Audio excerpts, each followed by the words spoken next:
Hey, everybody, welcome back to the Meet the Candidate series. We have a first time candidate right now for school committee. Daria Johnson has worked in higher education for over 15 years, advising and mentoring students. She was raised right here in Cambridge and came up through the Cambridge Public Schools. She is currently working at MIT and has a small business that focuses on the wellness for children, individuals, and families. And as a single mother of three that has personally felt the successes and the failures of the school system, she feels that it is necessary to have voices like hers on the school committee. Ladies and gentlemen, please welcome to the Meet the Candidate series, the one, the only, Daria Johnson. Hello, Daria. Hello, hello. How are you? I'm well. How are you doing? I'm doing good. I'm doing good. Balancing many different things, but I'm doing pretty awesome. You are. Well, thank you so much, A, for being here today, and B, for running for public office. I know it's very challenging for everybody, especially when you have a lot on your plate as you do. But tell me, Daria, why are you running for Cambridge School Committee, and what do you hope to accomplish as a school committee member?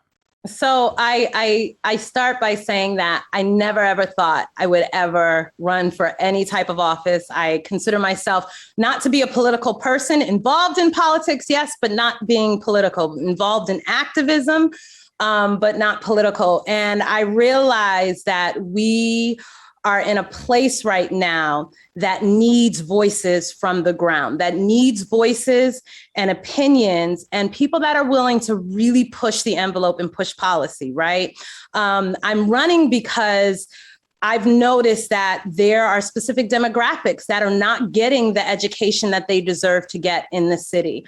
I am running because we have one of the largest budgets in America, and yet we have some kids that are getting $80,000 worth of education and others that are only getting $1,000 worth of education. I'm running because our teachers don't have the supports that they need to be successful in the positions that they're in. There are many reasons. I could go on all day about all the reasons why I'm running, but I'm running as a parent that knows that we have a great educational system. It just has some flaws that need to really be worked on and fixed so that we can have world-class citizens and be able to compete with the MIT and the Harvard that corners us in. So I'm running because I'm a parent that feels that we deserve to be in this. We deserve to be a part of the policy making. Right. So tell me, how do you think the school committee, the current school committee through this pandemic, how do you think they did? And what would you work to improve if you think you see areas for improvement? How do you think they did the last couple of years? They scored. So I think they had a tough job in front of them. Nobody predicted the pandemic. Nobody predicted that when they told us we were leaving schools in March, that we weren't going to go back right away. Nobody knew what it was going to look like. And so I feel that in a way they came into a situation that no one was trained for, right? Where I think there were some positive things that they were able to get done with the help of different organizations around the city. There were other things because of stalemates within themselves, they really weren't able to push and effectively push policies. So some of the positive things that came out of it, we got social workers in every school system, but in every school. However, having a social worker in every school does not fix the issues that are the underlying problem, right? And I think that in those positivities, we got the DEI office, right? We got an equity officer that now is focusing on diversity and inclusion and equity within our schools, even though it's interim. So there's a lot of things that I think they did a great job at. There's a lot of things that I feel that they didn't necessarily know they were going to have to handle and had to rise to the challenge. And there were things that they weren't able to do anything with. And those are those things that I felt as a committee, they really should have made it priority. And give me an example if you could. So we've got an issue with our Black and brown families within the city, and online made it even more challenging. We wait till they're in third grade or eighth grade to find out that they're not reading. We get shocked when we see the stats saying that 46% of Black and brown kids are passing reading, and then we're shocked, right? So those are areas that I think they broadly focused on pandemic, right? They broadly focus on supports for kids at home, computers and hotspots and those things. But they didn't, to me, get into the nit and grit of challenging a superintendent to make sure all of our kids have the services and the needs that they need to be able to be successful in the areas that they need to be successful in. Well, Daria, you bring up a really good point about not being up to grade level, especially for Black and brown children, but low-income children. If you only have one parent at home or whatever, people are working. Maybe they're not that well educated, the parents themselves. But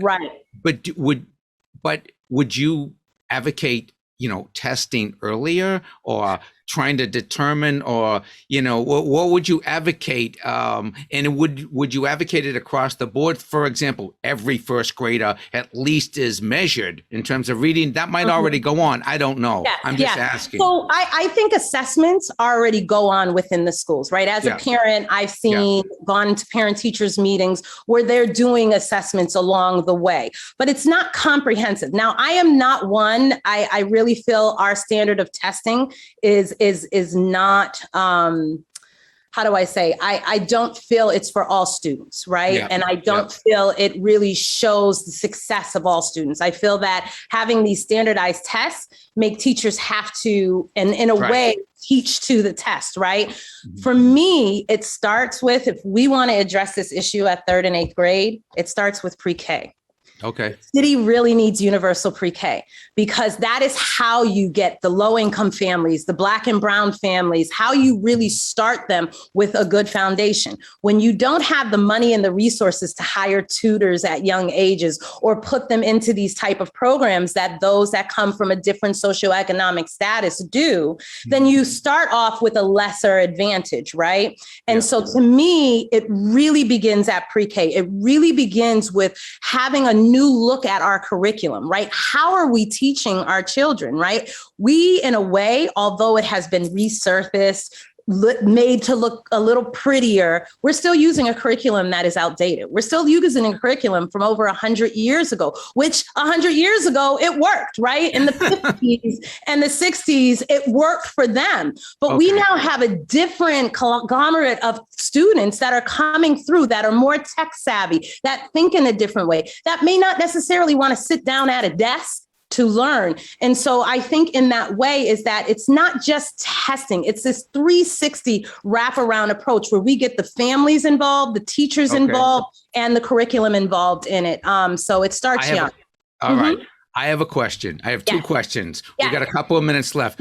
Number one, I found, as I went through school, I found tutoring helpful personally. I was not good at math. And as I went on, I just was never, when I got to work one-on-one with somebody, it helped greatly. Would you advocate for tutoring as a part of the curriculum for people who aren't doing well so they could get that one-on-one help? That's my first question. My second question is, the interim superintendent of schools, do you have feelings one way or the other? Do you think, I think it's a woman, if I'm not mistaken. I've heard, I've heard basically good things, but I wanted to get your take on that. We only have 2 minutes till the closing statement. Thanks. So in that 2 minutes, I can first answer, yes, I believe in what I call a buddy program. I feel that every single child should have a one-on-one support. I feel that we have room in our budget and to reallocate funds to give these supports to each children. So that unequivocally is a yes. We should be providing this. The superintendent, I love her. I think she can do some phenomenal things in the city with the right support. So I think as a committee member, and if I get elected, I cannot wait to be able to work with her and be these think tank people that can think of different ways of how we can move our city forward. So I think she has started off on the right foot, and I think we need to support her in this journey. Great. Well, thank you so much, Daria, for running and for being able to make it to this interview today with all your busy schedule, juggling all these things. And right now we're at the closing statement. So please, you have up to 2 minutes to tell people what you want them to know about you, where they can find you, and how they should vote for you. Please take it away, Daria. Okay. So again, thank you for having me, Jimmy. This has been wonderful. One of my first type of TV interviews. So this is a different area for me. And to the public, I just want you to know I am just like you. I want the best education possible for my child. But I think in order to get that, we first must identify and state that we are going to be an anti-racist school district. We must acknowledge that we have a caste system which has been built into the fabric of our school system that is deeply rooted in white supremacy. We can no longer cater to these systems if we want all children to succeed. Whether you live in a certain area or your social economic status, that should not be the reason why you have a better education. It means we also need to take a hard look at our educational system and our curriculum and decolonizing it, centering our Black, Brown, Indigenous, and students from low-income families. We can reach this goal together through our curriculum, through our hiring practice, our disciplinary actions, whether it's our teachers, coaches, administrators, supporting them and providing the necessary trainings. I am running because I feel that I can be that necessary voice to affect change within the city. I want to rebuild our vocational program. We need to start offering life skill subjects, not only at the high school, but also in our middle schools. We need to show students there are other pathways to success while still maintaining supports towards higher ed. And so I ask for your number one vote on November 2nd. And if you do give me that number one vote, you will know that you are entering this with me, that you will be a community member with me and digging our hands in the dirt to create an equitable district for all. Thank you, Jimmy, so much. My pleasure, Daria. Thank you so much for running. Good luck. We will see you on the campaign trail. Thank you so much for being here. Thank you for having me. Okay. Bye-bye.